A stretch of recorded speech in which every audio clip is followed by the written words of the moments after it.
You don't just wake up one morning and decide to walk away from the person you built your life around. It doesn't happen like in the movies with some big shouting match or a final door slam. Sometimes it's quieter. Sometimes it's a sentence 7.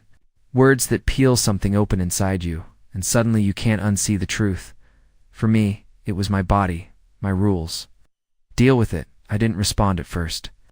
I just sat there in the living room staring at the soft flicker of the TV I wasn't even watching. She stood by the doorway, arms crossed, like she had just won a debate. Like I was the unreasonable one for even bringing it up.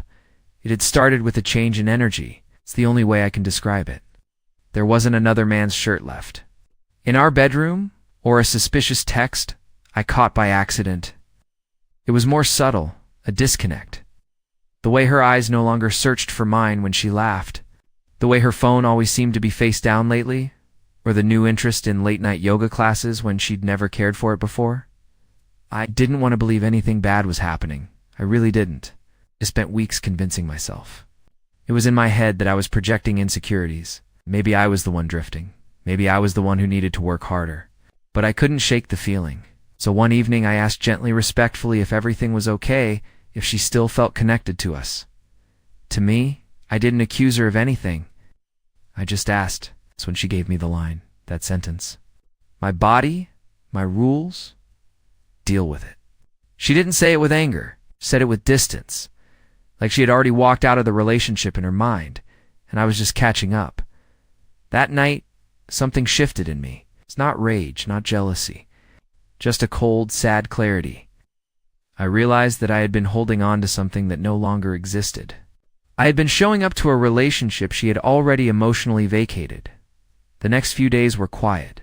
Shared meals, slept in the same bed, laughed at something our son said, but it was all autopilot. Watched her live a life parallel to mine, like we were two strangers pretending we remembered how to be close. I didn't confront her again. There was nothing left to confront. Instead, I started to look inward. I started writing again, something I hadn't done in years. I found myself journaling late into the night. Not angry thoughts, just reflections, memories, the slow erosion of love. The difference between companionship and connection, how silence can sometimes scream louder than words. I realized I've been trying to fix something alone. That's not what marriage is supposed to be. She went out more often. She didn't offer explanations anymore, and I didn't ask. But I noticed she stopped checking whether I'd be home, stopped, wondering if I wanted to join her. It was as if she was easing herself into a life where I didn't exist. So I began preparing to give her what she already seemed to want. Not revenge, not punishment, just freedom. And I'd give it to her so quietly that when she noticed, I'd already be gone. She just didn't know it yet. The irony wasn't lost on me. The house felt fuller than ever, with noise, with motion, with all the stuff we had accumulated over the years. But I had never felt so completely alone. There's a specific kind of silence that follows you, even when you're surrounded by the hum of appliances or the chatter of kids in the next room. A silence that lives between two people who no longer see each other. Tara wasn't cruel. That's what made it harder to explain to anyone else. She still folded the laundry. She still bought almond milk because she knew I hated dairy. She still smiled in front of others. She still kissed me on the cheek when we were around her parents. But it was all surface. The warmth was gone. I stopped trying to chase it. At first, I blamed myself for the shift. Maybe I'd been too distracted with work, too tired lately. Maybe I hadn't been listening when she vented. I ran through my past actions, trying to pinpoint the moment she began stepping away, but I couldn't find it. And I realized that sometimes the damage isn't loud. Sometimes people drift so slowly that by the time you notice the distance, they're already too far out to reach. She had built a life inside our life that didn't include me.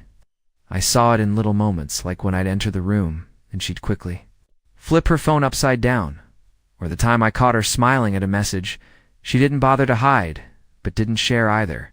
There was an entire world behind her eyes that I wasn't welcome in anymore. The worst part? I didn't ask. Not because I didn't care, but because I already knew the answer, and hearing it out loud wouldn't change the outcome. It would just It reeled one afternoon she left her laptop open. It wasn't like her. She usually carried it like a diary, always zipped into her bag or tucked under her arm when she left the house. But that day, maybe she forgot. Or maybe she didn't care anymore. I didn't go looking for anything. I swear to you I didn't. But a message popped up on the screen as I passed by. Tonight then, usual place. No name, no emoji, just that. Her reply underneath, timestamped 10 minutes earlier. Can't wait. I need you. I sat down. Not angrily, not with some dramatic plan to dig through every message and piece together a crime. I just sat there, the way you do when you finally understand what you've known all along. And I didn't cry. I didn't clench my fists or pace the room. I just breathed a long, slow breath that felt like it came from the deepest part of me, a breath that marked the end of something. I closed the laptop. I didn't check anything else. I didn't need to know who it was. Didn't want to see pictures or read more words that would stay with me forever. I just closed it, stood up, and decided that I would not be living in this quiet heartbreak any longer. But I didn't confront her. That part surprises most people when I tell them. I didn't blow up her phone or storm into the kitchen demanding answers. There was nothing left to win. If I had to ask her to stop, to choose me, then I had already lost. Instead, I started pulling away, but quietly, thoughtfully. I made copies of my important documents. Called my old friend in Portland, who had once offered me a role at his firm, something I had brushed off years ago because Tara didn't want to leave her yoga group and wine nights. I reactivated my private bank account, the one I hadn't touched since before we married. I even started jogging again, not because I wanted revenge, but because I needed clarity. Every morning, I'd wake up and pretend like everything was the same. We'd sit through coffee together. I'd ask about her plans for the day. She'd give vague answers about meetings or appointments, and I'd nod, pretending I believed her. But inside, I was preparing. Preparing not to punish her, not to shame her, just to let go fully. I began packing boxes in the garage when she wasn't home. Just small things at first. Books I loved, old photo albums, a leather journal I hadn't opened since our honeymoon. I didn't want a scene. I didn't want drama. I just wanted to disappear. So quietly, she wouldn't realize it until the echo of me had faded completely. I told myself I'd wait for one last sign. One more moment that confirmed I wasn't just reacting emotionally, that I wasn't running from discomfort. I didn't have to wait long. It came on a Sunday morning. Our son had gone to a friend's overnight. I made breakfast, just like I always did, eggs, toast, orange juice. She came into the kitchen in a robe I'd never seen before, black silk. Not my style, not something I'd ever bought for her. She looked surprised to see me. "You're still here?" she said, blinking like I'd caught her off script. Where else would I be? I asked, my voice level. She smiled.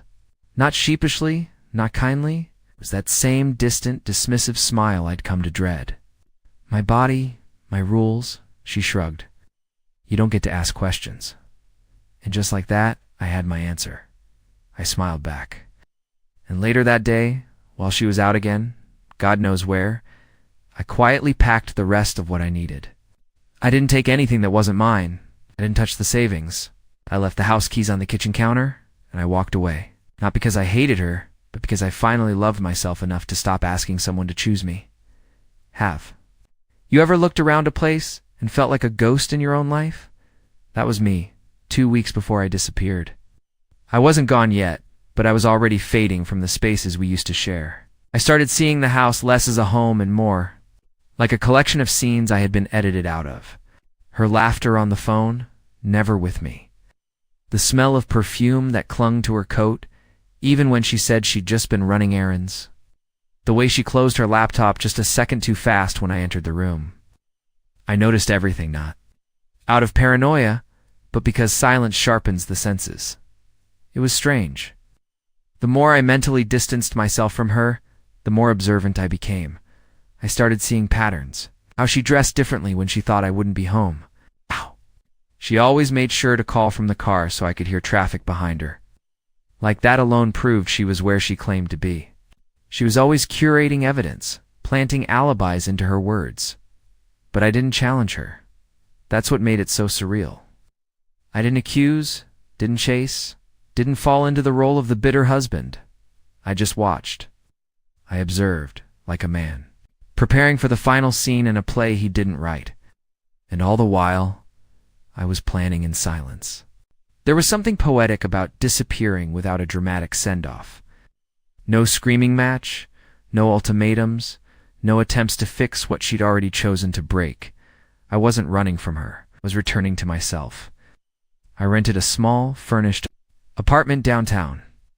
Month-to-month lease, clean walls, quiet building, no shared history. It felt like a blank page. And for the first time in years, that didn't scare me. At night, I'd lie awake in that temporary bed and let my mind unravel everything that had led me here. Not just the betrayal, but the subtle erosion that had gone unchecked for years. Realize I had slowly edited myself out of my own needs. I tolerated silence. I'd accepted half-truths. I'd mistaken survival for love, and still I didn't hate her. That part catches people off guard when they ask me. I didn't hate Tara. I didn't even resent her. I pitied the choices she made, but I also recognized the versions of myself that had allowed her to make them without consequence. But I also knew I couldn't stay another day pretending we were still us. So I set the date, a Tuesday. I picked it because it felt like a day no one expects anything major to happen. No weekend drama, no birthday or anniversary to taint. Just an ordinary Tuesday that she would never forget for entirely different reasons. The night before, I stood in the doorway of our bedroom and just looked at her. She was asleep, one hand tucked under her cheek, peaceful, as if she had no idea the person next to her had already left emotionally. Maybe she didn't. Maybe she'd stopped looking for me a long time ago. I wanted to remember her like that. Not the version that lied, not the one that whispered to someone else in the dark.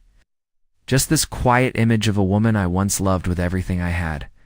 It was the cleanest goodbye I could give myself. The next morning, I got up early, earlier than usual. The house was still wrapped in sleep. I took a slow shower, got dressed, packed the last few things into the trunk of my car.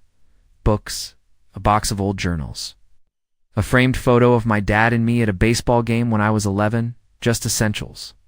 Just reminders of who I was before I became someone else's background character. I left a letter on the kitchen table, not a plea, not a confession, just a statement of truth. I didn't explain everything. I didn't write a novel, but I made it clear I knew. And I was done.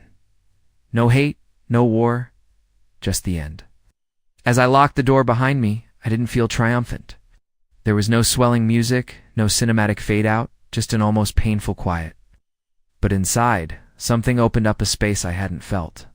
In years, it wasn't happiness yet, but it was freedom, and I was ready to step into whatever came next. Even if she never saw me again. The first morning after I left, I woke up in silence. Not the heavy silence of a house filled with tension and unspoken resentment, not the kind where someone is in the next room pretending you're not there. No, this was a pure kind of quiet, a stillness so complete it didn't feel like absence.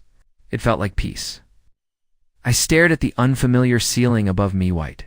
Plain, no cracks, no history. Nothing had happened here yet. That was the beauty of it. For the first time in years, I wasn't carrying anyone else's emotions. The second I opened my eyes, I made a cup of coffee and sat by the window. No television, no phone in my hand. I just watched the city wake up. People walking dogs, buses rumbling, by a couple arguing about parking meters. Life moved on without needing me to perform, to explain, to apologize for things I didn't do. And that's when it hit me. I hadn't realized how much of myself I had muted in order to keep the illusion of our marriage intact. How many days I had let pass with a lump in my throat, telling myself, it's not the right time to bring this up. Or, maybe tomorrow she'll be different. I had been waiting for the return of someone who had already moved on. That realization didn't bring tears. It didn't even bring relief. It just landed, heavy but necessary. Like a book being closed after a long chapter. I turned my phone over. 46 missed calls, 17 texts, all from her. The first few were casual. Hey, where are you? Can you pick up eggs on your way back? Then came the shift. Why aren't you answering? Are you seriously ignoring me? And finally, you better tell me what's going on. This isn't funny. I didn't open any of them, not out of cruelty. I simply knew that nothing she said would make me feel seen, understood, or valued. She would spin it, as she always had. Play the victim, tell me I was being dramatic, accuse me of running away from a rough patch. But what she called a rough patch, I knew was a slow, emotional death. 2 hours later, another message came through. I didn't look at it right away. I poured another cup of coffee. I looked out at the skyline. I opened my journal and wrote down one sentence. Sometimes people don't leave you. They just stop showing up. I finally opened the new message. It wasn't what I expected. It wasn't an apology. It wasn't even a question. It simply said, "So you're just going to disappear? Seriously?" Ow. There it was. Proof. Even in this moment. It was about her. It's about how my choice to walk away impacted her. Not what led me there. Not what I had silently endured. Not the betrayal. No. Not the night after night of cold distance lies she thought were subtle, and conversations that ended. Before they began, just outrage that I had made a move without her permission. The truth was, I hadn't disappeared. I had reappeared in my own life. It wasn't a revenge play. It wasn't about causing her pain. Simply stopped accepting less than the love and honesty I deserved. And that kind of exit always feels like betrayal to the one who's benefited from. Your silence later that day, I got an email not from her, but from her sister. Leah, we hadn't spoken much over the last few years. She was one of the few people who saw through Tara's performance, though she never said it outright. The subject line was simple. Are you okay? Inside, it said, I don't want to get in the middle of anything, but I just wanted to say, I've seen how things have been, and if you ever need to talk, I'm here. That message nearly broke me. Not because I needed saving, but because it reminded me that someone had noticed that I wasn't crazy, that I hadn't imagined the emotional abandonment, that someone had seen me quietly holding everything together. I didn't reply that day, but I held on to her words like a lifeline. That night, I went for a walk. No destination, no music in my ears. I just moved through the streets, listening to the city, feeling my own breath. There was something sacred about walking with no plan, no pressure. I passed a bookstore and went inside, picked up a novel. Hadn't seen since college. Bought it just like that. The freedom to choose, even something that small, felt revolutionary. I knew the days ahead would be hard. I knew there would be guilt. I'd miss the kids. I'd miss pieces of what we were. I also knew, without question, that I couldn't go back. I had seen the truth too clearly, the emotional neglect, the quiet contempt in her voice when I asked anything too vulnerable, the way she slowly edited me out of her life and expected me to just keep applauding from the sidelines. Not anymore. Tomorrow, I'd block her number, not out of spite, but to protect my peace. I was done being reachable to someone who never really tried to reach me. There's something peculiar about living in a new space with no past, no dents on the walls, no coffee rings on the nightstand, no toothpaste caps left unscrewed, no inside. Jokes echoing from the kitchen. Everything is neutral. And in that neutrality, something unexpected starts to happen. You begin to hear yourself again. Not the voice you use at work or with family or even in arguments, but the quieter one. The one that used to show up late at night when the house was still, long before life started demanding so much. It had been years since I'd heard mine. What? The voice didn't ask for revenge. It didn't burn with anger. It didn't even ask for closure. It just wanted to breathe. In the days that followed my disappearance, that's all I did. Breathe. I didn't rush to rebuild. I didn't try to find myself through some flashy reinvention. I didn't fall into distractions. I allowed the quiet to do its work, but it wasn't easy. By day 3, word had started to spread. I knew it would. Tara wasn't the kind of person to keep her confusion to herself. Control had always been her language, and I had broken her rhythm. Friends started messaging, some out of concern, some clearly fishing for gossip, some pretending to care but really just craving the story. I ignored all of them, politely, quietly, I wasn't bitter. I just didn't want to be explained, justified, or labeled.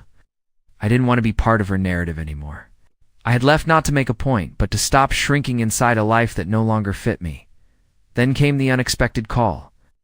It wasn't from her. It wasn't from her sister Leah either. It was from my old college roommate, Devin, someone I hadn't spoken to in years, someone who had seen me through my worst breakup before Tara. He didn't ask about what happened, didn't probe or pretend to understand the situation. He just said, "Man, I know I haven't earned the right to show up after all these years. But if you need a couch or a road trip or just someone to tell you you're not insane, I'm here." And for the first time in days, I laughed. Big cinematic laugh, but it was real, like something had unclenched inside me. That evening, I sat alone with a glass of water, no TV, no music, just silence. And I wrote something down that surprised me. She thought she had control over me because I let her believe she did. But now that I'm gone, she's learning the difference between being followed and being chosen. I didn't leave because I hated her. I left because I realized I had been waiting to be chosen again. And I finally understood that waiting for someone to remember your value is the slowest kind of self-destruction. Then a few days later, I received the letter. Yes, an actual handwritten letter. No name on the envelope, but the handwriting, I knew it. Adorate. Tara always curled her Y like a looped ribbon. She was the last person I expected to pick up a pen. The envelope wasn't dramatic. No perfume, no frills, just a single sheet of paper and a single sentence. "If you were going to leave, you should have had the decency to let me say something." First, there it was again, decency. As if my silence was more offensive than her dishonesty. As if her permission was a requirement for my peace. I didn't reply. Not because I didn't care, but because I was no longer playing her game. We had spent years with me asking questions she didn't want to answer, and her offering statements she never wanted challenged. This wasn't about decency. This was about losing control. And for the first time, she couldn't spin the story. Walked away without making a scene, without throwing accusations, without begging. Just gone. Later that night, I revisited something I hadn't done since I was a teenager. I painted It Wasn't Good. Didn't even have the right supplies, but I didn't care. It wasn't about the result. It was about the return. The act of reconnecting with a part of myself I had buried in compromise. With every brushstroke, I felt a little more present, a little more whole. I wasn't healing in a montage-worthy way. I wasn't suddenly stronger, smarter, or enlightened, but I was learning how to take up space again. And the strange thing was, as I re-entered my life, I realized how little of me had been left in the one I had built with her. We had shared a mortgage, a schedule, a table, but not a heart. That table, the one she sat at while giving me her no famous line, my body, my rules, wasn't sacred. It was an altar to indifference. No matter how gently I had tried to love her, you can't reach someone who's already walking towards someone else in their mind. And now she'd never get to walk back. Not because I barred the door, but because I took the door with me when I left. The first time I saw her again, it was by accident. Almost 2 months had passed, 2 entire months of silence. Not the awkward kind that follows a fight, but the deliberate kind, the kind you earn. I had made myself unreachable, untraceable, and as far as she knew, uninterested in ever hearing her voice again. But the city is never as big as you think it is. I was sitting at a small cafe on 10th Street. It had those quiet corners that make you forget time exists. Wooden chairs that creaked a little too much. Chipped ceramic mugs that made you feel like a regular, even if it's your first time. I was halfway through a book I couldn't stop rereading when I caught movement outside the foggy window. It was her. Tara.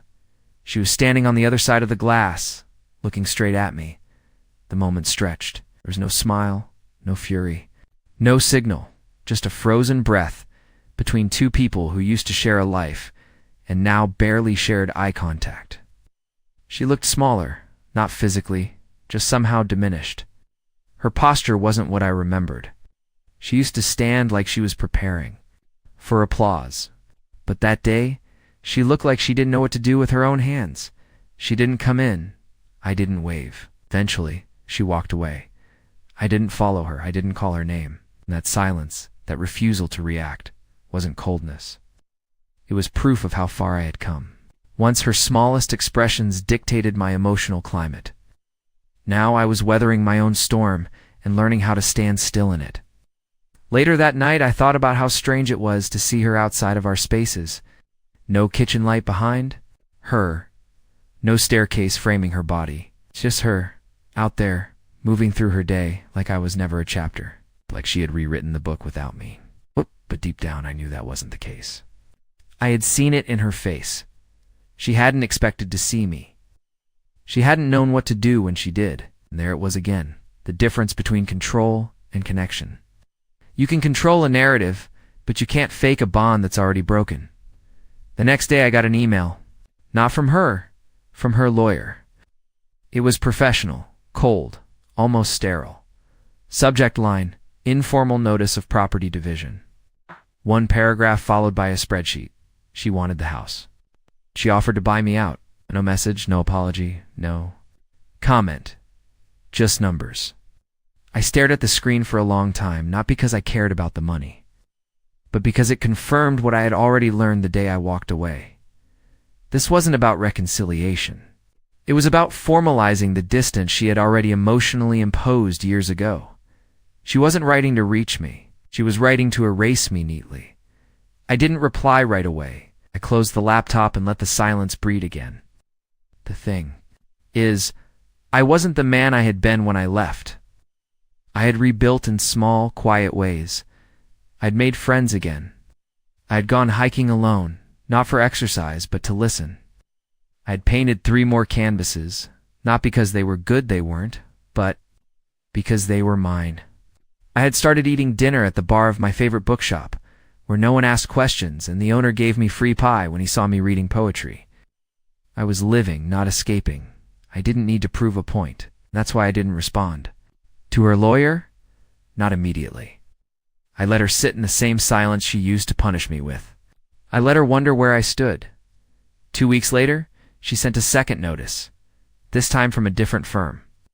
The tone was sharper, less spreadsheet, more pressure. And then finally her name appeared in my inbox. No alias, no initials, just from Tara. Subject, are you going to make this difficult? The message was short. You're being cruel. I just want to move on. I offered you something fair. Can we please be adults about this? I read it twice, then a third time. Not a single sentence about what really happened. Not one word about the nights I sat alone waiting for answers. It's not one moment of recognition that I had disappeared, not in spite of her, but because of her. I didn't respond to the message, but I finally sent a reply to her attorney. Short, professional, emotionless, acceptable. Please handle through formal channels. No direct contact necessary. And with that, it was done. She had made the rules. I simply stopped showing up to play by them. The next morning, I stood by the same cafe window she had looked through weeks earlier. I wondered if she'd pass by again. I wondered if she was still waiting for me to return to the role she had written for me. The one where I forgive quickly, ask for little, and stay quiet. But that man had left with no suitcase and no goodbye. In this version of me, he wasn't. Coming back, some endings don't come with a final conversation. They don't arrive through explosive arguments or cinematic goodbyes. Some endings reveal themselves slowly, like a door that was left open, not slammed shut, but forgotten. That's how it was with Tara. It took weeks, maybe even months, but eventually, she stopped trying to pull me back. The emails dried up. Her lawyer finalized the numbers, signed the documents with a borrowed pen at a borrowed desk in a borrowed life that was becoming more mine every day. And then, nothing.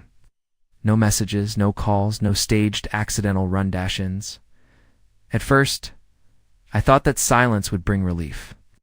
I thought it would taste like victory, like the last scene in a story where the protagonist wins by walking away. But it didn't. It tasted like clarity. Because what I realized in that space, in the void that followed her absence, was that I had never truly been seen by her. Not as a whole person. I had been useful. I had been present. I had even been loved in a conditional way. Seen? No. She had loved the version of me that didn't interrupt her rhythm. And once I began to listen to my own voice again, I know. Longer fit her melody. I began to notice things I hadn't noticed before. Not about her, but about myself. How I moved through the world. How often I said sorry without meaning to. How rarely I looked people in the eye. How tightly I clenched my jaw when ordering coffee. How I always waited an extra second to let others speak first, as if their thoughts had more value. I had spent years shrinking myself into a version that wouldn't provoke discomfort. A version that wouldn't be called needy, too emotional or dramatic. Tara didn't demand that, but she never made room for anything else either. And now that I had room, I was learning to fill it. It started with small things. A new couch in my apartment, not expensive, just mine. Got a record player I'd always wanted. A weekend trip to Seattle, alone. No itinerary, no check-ins. Dinner with Leah, yes, her sister. Not out of rebellion, but out of truth. Because Leah had seen what I had lived through and never sugarcoated it. She didn't ask about the breakup. She asked about me. "What do you like now?" she said over soup in a quiet corner booth. "Now that you don't have to like anything for anyone else?" It was such a simple question, and yet I had no answer. So I started figuring it out. I tried things. Jazz instead of podcasts. Painting with oils instead of acrylics. Reading poetry again instead of business books I never liked. I picked up the guitar I had left in storage for 10 years. My fingers were clumsy, but something in me remembered. It didn't have to sound good. It just had to be mine. And then one afternoon, on a walk home from the bookstore, I passed by a community center. There was a flyer on the bulletin board, Saturday Night Conversations. No pressure, no judgment, no agenda. Just people who want to listen and be heard. I went, not to talk about her, not even to talk about myself, just to sit in a room where words weren't weapons, where people spoke without pretense, where nobody was pretending everything was fine when it wasn't. A woman in her 60s talked about losing her dog. A man in his 30s talked about how scared he was of being a father. A teenager talked about being invisible in her own family. And for the first time, I saw a truth I hadn't considered before. This wasn't just about a failed marriage. It was about belonging, about having a voice, not for approval, but for connection. I didn't speak that night. I just listened. But I went back the next week and the week after. And then one night I spoke. Said I used to think silence meant peace, and if I wasn't arguing, I was doing something right. But now I know silence can be the most exhausting performance in the world. Nobody clapped. Nobody needed to. Just nodded. Something in me exhaled. Meanwhile, I heard from a friend that Tara had started telling people I checked out emotionally years ago, that I had just walked away with no warning. I didn't correct her because I didn't need to. Let her version float wherever it needed to float. I wasn't interested in dragging her name through mud or stitching myself into her narrative again. I had my own pages to write. But then something strange happened. One evening I got a letter, not from her this time, from a mutual friend. Inside was a single photo. It was from 4 years ago, the two of us standing on a beach, arms around each other, the wind blowing her hair across my face. On the back, in handwriting I didn't recognize, was one line. "This was the last time you looked truly happy." There was no signature, just that. I don't know who sent it. Maybe it was her. Maybe it was Leah. Maybe it was someone else entirely. But I kept the photo. Not to remember her, but to remember me. The version of me that was still fully alive before I began dimming my light to make space for her shadow. Now, with one part of my life fading further into the past and a different self slowly emerging from the wreckage, I understood something important. You don't lose yourself in one moment.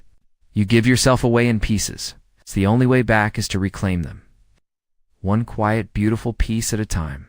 It's been a year, 12 months, 365 days. Countless sunrises I actually noticed. Conversations I actually listened to. Cups of coffee. I drank slowly, not on my way to anywhere. I live in a smaller apartment now. Fewer windows, but more light. Not because of where it faces, but because of how I feel inside it. Everything in it I chose. Every object has a story. Every photo is someone I still speak to. Every book is something I actually want to read. There's no furniture that exists just to match her taste. No decorations I bought just to stop an argument. No reminders of who I used to be in someone else's world. And most importantly, the silence here is kind. It welcomes me when I come home. It wraps around me not like a punishment, but like permission. I talk to people more now, not because I need them to fill space, but because I finally enjoy sharing mine. I have a few close friends. I call my mom every Sunday. I teach an art class at the community center on Thursdays. Mostly beginners, mostly messy, but always full of laughter. And sometimes I catch myself smiling for no reason, not because someone did something funny, not because I received good news, just because I feel like I belong in my life again. A few weeks ago, I ran into someone I hadn't seen since before the divorce. She paused, stared at me for a moment, and said, "You look lighter." I thanked her, but I didn't explain why. 'Cause how do you explain to someone that the heaviness wasn't just sadness or stress, it was the slow erosion of self? And how do you explain that the lightness came not from changing the world, but from no longer carrying someone else's version of you? I haven't heard from Tara in months. Not directly, but I've heard she moved again. Different city, a fresh start maybe. I hope she's well. I truly do. Not out of politeness, but because I no longer need her to hurt for me to heal. We were two people who drifted too far in silence, and we didn't know how to come back. Happens sometimes. The bravest thing you can do is accept when something has run its course. Not of failure, but out of respect for what once was. She said, "My body, my rules." Maybe she was right. But what she didn't realize is that I have rules too. Mine say I will not stay where I am not heard. I will not beg to be chosen. I will not keep shrinking to fit inside someone else's comfort. And most of all, I will never again ask for love that has to be begged for. I've learned to choose peace, not as a passive state, but as an active one. Peace takes work. It takes boundaries. It takes the courage to say no more without shouting. And now, I sit at a small cafe-not, the one where I saw her, but one a few blocks away, with better pastries and a view of the park. There's a notebook in front of me, nearly full. Some days I write about nothing. Other days I write about everything. Today, I'm writing this not for closure, but because somewhere out there, someone might be sitting in a life that doesn't feel like theirs anymore. Someone might be shrinking to be loved, losing themselves in exchange for silence. And if they're reading this, I want them to know you're allowed to walk away. You're allowed to start over. Not in spite of love, but because you finally understand what love isn't. This story didn't end with fireworks. Ended with a